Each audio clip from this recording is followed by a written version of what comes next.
Welcome to Grey Primer, a weekly show that's mostly about miniatures. My name is Nick, I'm your host, and in this episode I'm looking at some laser cut MDF scenery from TT Combat, and it's the Dinogas Deluxe.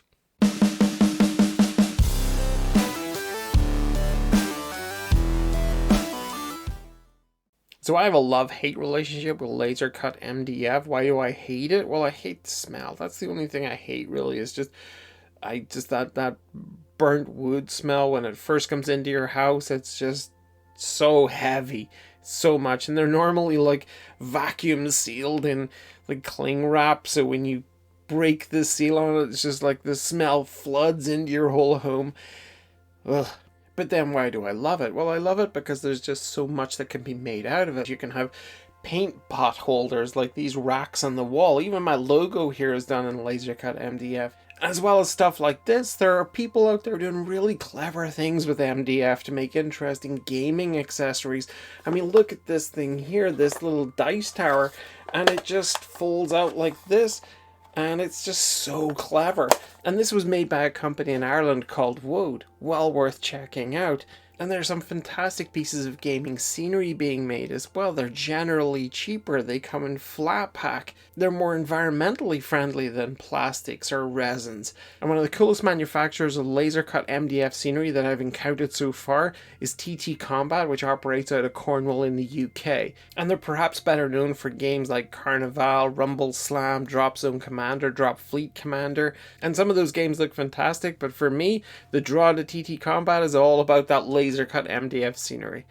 So let's have a look at my first piece of it. Let's have a look at the Dinogas Deluxe. So here we go. Let's have a look at this cover image. It looks like a slip of paper just inside the shrink wrap here. But Tabletop Scenics, City Streets series, I guess. And then the branding of it down here, TT Combat, and made in Cornwall, UK, copyright 2017. Instructions available at ttcombat.com. Okay, so that tells me that they're not in here. That's fine.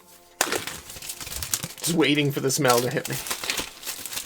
Maybe it won't. Maybe this will be the one time laser cut MDF. Oh, no, there it is. It's not the worst smell in the world, in fairness. Okay, so yeah.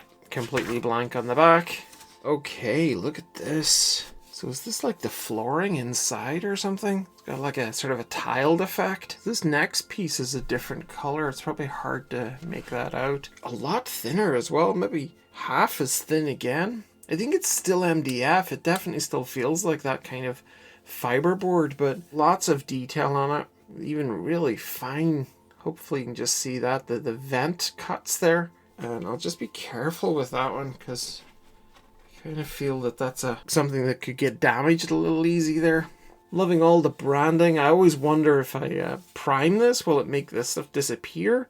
I don't know. I'll try it. I'll run primer over one of them and see if it completely obscures the detail or if somehow it carries through. The dinosaur logos are very cool. That's brilliant. The teeth in this guy as well. So I thought when I first started looking at this and when I looked at the outside image that I might be able to wing it without needing to have any instructions.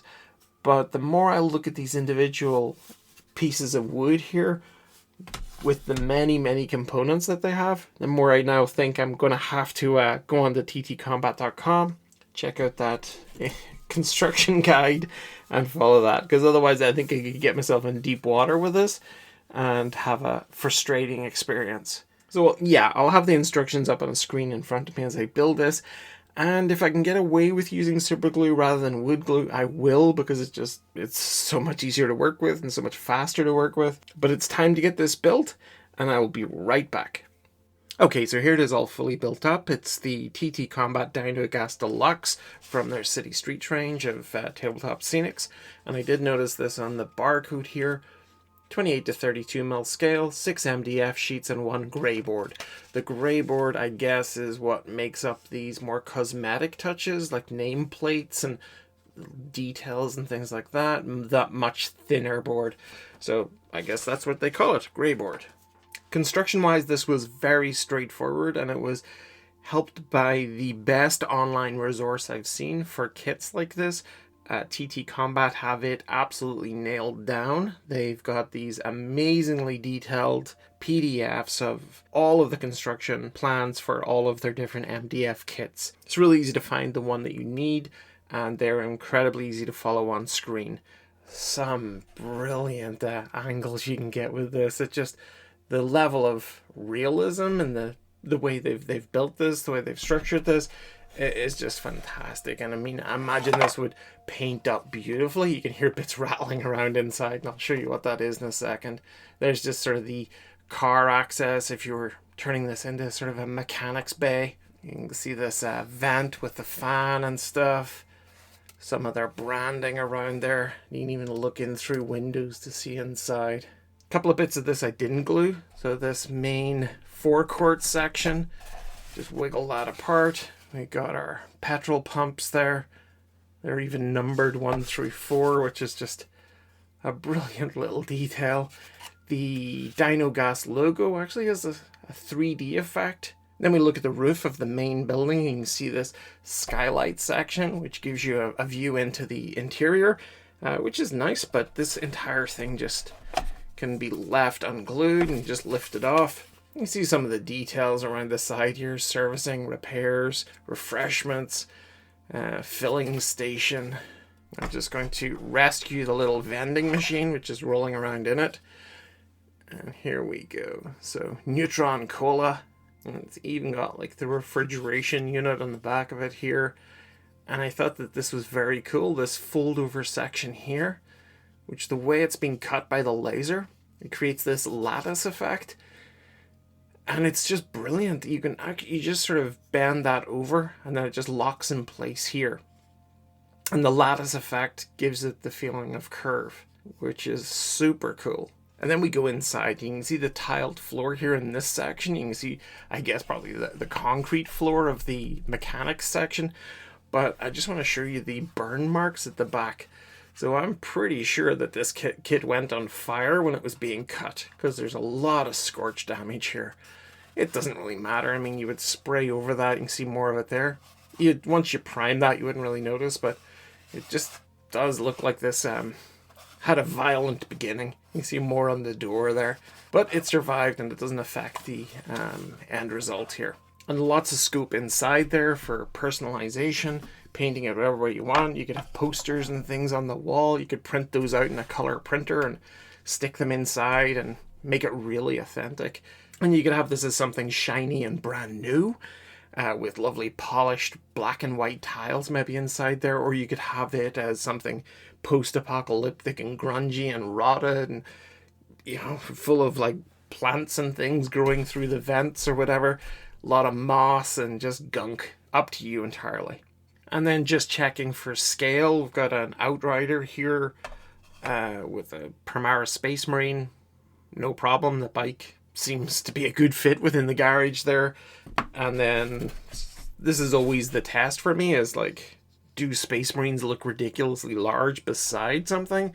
And here we have one. No, looks good. Yeah, you probably have to tuck in a little bit going through a normal human-sized doorway, but I think that'd be par for the course with Space Marines. Not 100% sure what fuel these Outrider bikes run on, but this one is absolutely, scale-wise, no problem at all. Right beside these fuel pumps. It looks pretty cool, actually. I'd love to make that up as a diorama.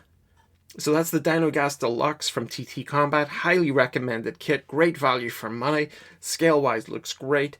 And I think that once painted up, it could look pretty spectacular for not a lot of money. The only downside is that these currently aren't selling in any of the Ireland-based retailers, and I'd love to see somebody picking up TT Combat in the near future. But this is a brand that should be on people's radars for MDF scenery like this. TT Combat do a lot of stuff, but this MDF scenery, the price that they're selling it at, is just knocking it out of the park for me. Add to that the MDF instruction manuals online. They're incredibly easy to follow, beautifully designed, and completely free to access. You've got a big winner here. And that's it for the Dinogas Deluxe. I hope you're enjoying this content. If you are, please like, share, and subscribe.